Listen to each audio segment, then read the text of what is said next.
In the beginning, Captain Cummings created comicsgate.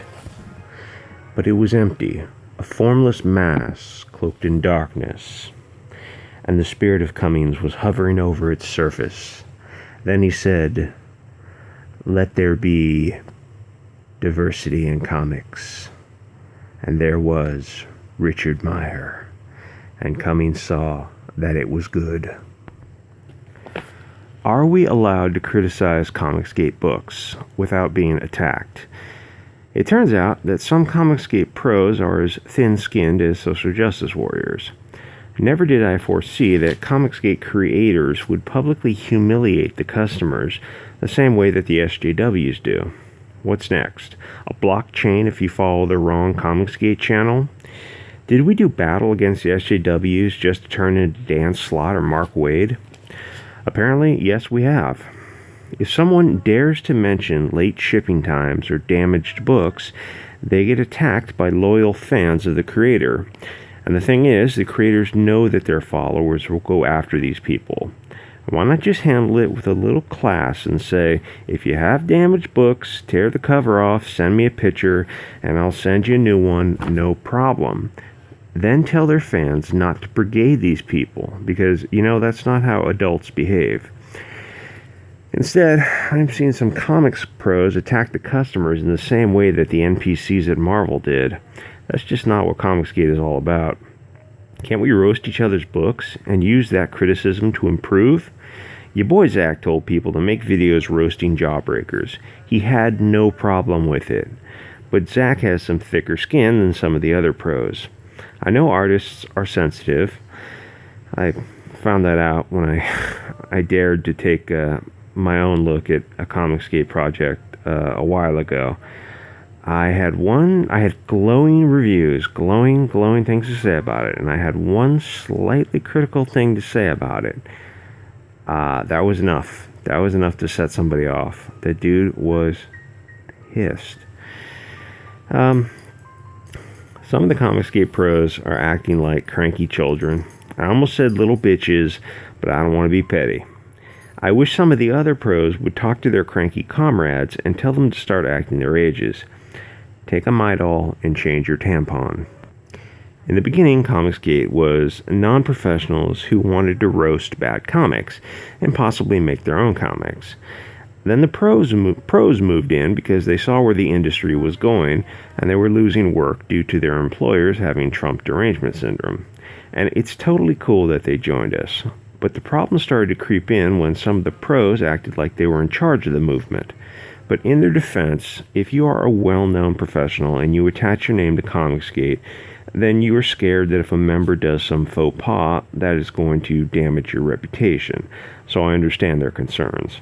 But if one member of a group is a jackass, it doesn't impart culpability to the other members. You wouldn't blame all Muslims for ISIS. But you get my point. Any group is going to have edgy, problematic members who have an obnoxious sense of humor, like myself. But nobody is in charge of comicsgate. It's just a group of people who are tired of alt-left political propaganda. Comicsgate used to be gay, wild, and free. But when the pros came in to turn super commercial, it's not a problem to sell books. It's great.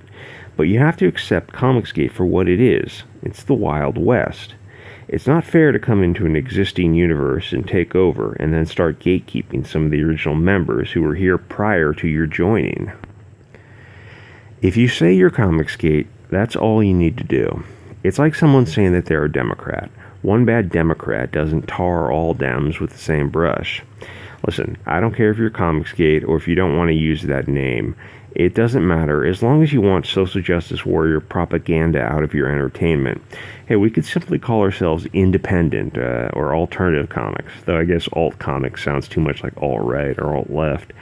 It's not even that comicsgate books are right of center. Mostly they are politically neutral. But even if they were right-wing, I don't care as long as they're good. Mainstream comics just aren't good. They haven't been good in years. I read tons of them, and there are way too many examples of really bad comics. In fact, the standard, like the average comic now at mainstream comics, is a bad comic. It's not quite Squirrel Girl, but it's not like it was. If you don't take my word for it, go back to the 80s, pick up a comic book, even up until the early 90s. And then things slowly changed. It's hard to point to a patient zero. I know Zach jokingly pointed to Squirrel Girl as a patient zero, but it's hard to do that. You've just got to... They took an inch, and then they started taking more inches, and now they're taking miles. And what have they done? They've killed the industry. I understand that anyone with a big channel is going to have a lot of influence. And when Zach got hung up with that douchebag Mark Waid, he kind of left a vacuum. Obviously, EVS is the big dog, or rather, the elephant in the room. And he got a little weird. But in his defense, he was dealing with running his show, getting a book out, and arguing with people on Twitter, which kind of leads to the obvious conclusion that maybe if he got off Twitter, Cyberfrog wouldn't be late. But, you know, being late is somewhat standard in this industry, so it's not really a big deal. And Twitter seems to make people weird, especially people with control issues. A lot of people are suggesting that we get off Twitter. And if you find yourself fighting with people, trying to control people, or inserting yourself into issues that aren't your concern, then it's time to take a few months off of Twitter. So comicsgate is growing, diversifying, and spreading. Mike Miller's Drawn and Quarter got almost 400 people in the live stream tonight. That is a hell of an accomplishment. The Jack Show, Tug, Yellow Flash all get huge numbers, so at least there are alternatives to the alternatives. The only bummer is that none of these channels really showcase comics like EVS's does, but all the channels are growing. Mandy Summers, The Red Gaze, Polydub, I Love Comics are all growing. Even I have more subs than I ever thought I would have. For me, 100 subs was amazing. Anyway, I noticed some things in Comicsgate as a small creator that I didn't notice before I started the channel. I noticed who has a live and let live approach and who is controlling. And who is generous with their time and their advice and who's kind. I think the problem may be that if you don't want to get painted with the same brush because some Comicsgaters aren't politically correct, then maybe you should stop using the name Comicsgate. Comicsgate was never PC.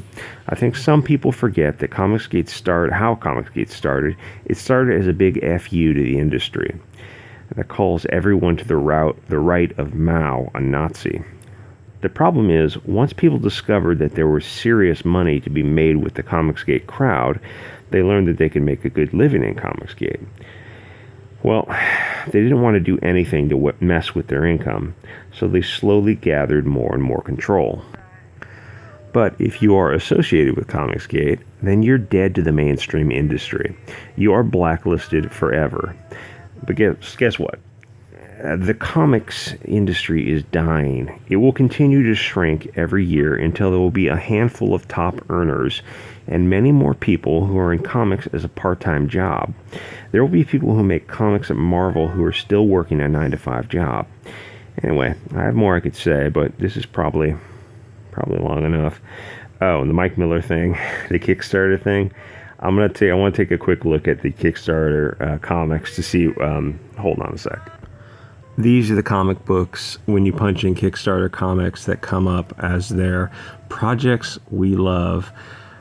Just go through the first three. It will tell you all you need to know about comics. The first one is slightly exaggerated, a treasure hunt fantasy adventure.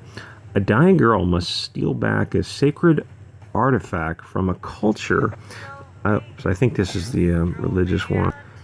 She must steal back a sacred artifact from a crazed cult leader in a whimsical fantasy world where religion is law. Can you please just read in between the lines so I don't have to say it? The next recommended book is Ichabod Jones, Monster Hunter number 5. I guess Monster Hunter seems to be a pretty common name. A Lovecraftian dark fantasy horror comedy inspired by H.P. Lovecraft's Cthulhu mythos, but set in a Christian apocalypse by Russell Nohelty. You can look up Russell Nohelty. He is not a Christian.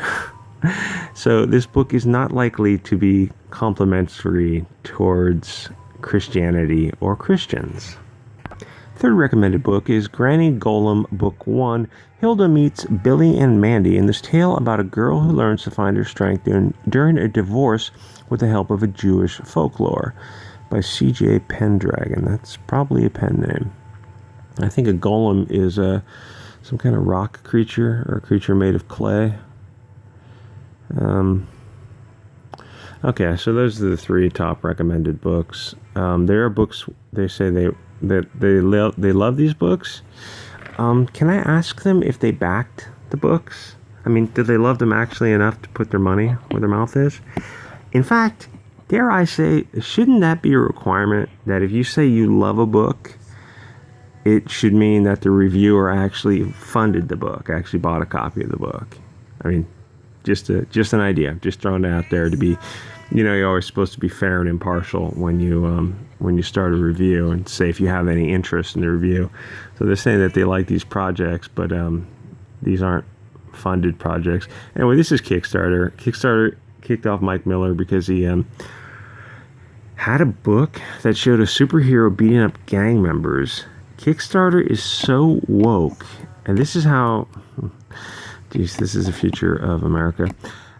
Gang members, because the Latino gang members, they are marginalized, and Kickstarter can't have a superhero beating up violent sociopathic criminals. That's where we're headed, folks. That's where we're headed. Anyway, so at first blush, these comics look good, but then you read the subtext and you realize if this one's a retired war veteran, then it's gonna be about, it's got guarantee it's gonna be about military is bad, war veterans are bad.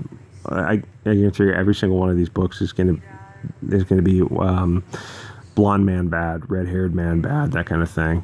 And you're going to see an overrepresentation of woke girls leading the charge. Anyway, we got to stick with. I think we need to stick with Indiegogo, even though it's much smaller platform. They didn't let your boy Zack on with, I think it's Jawbreakers, and they kicked off Mike Miller.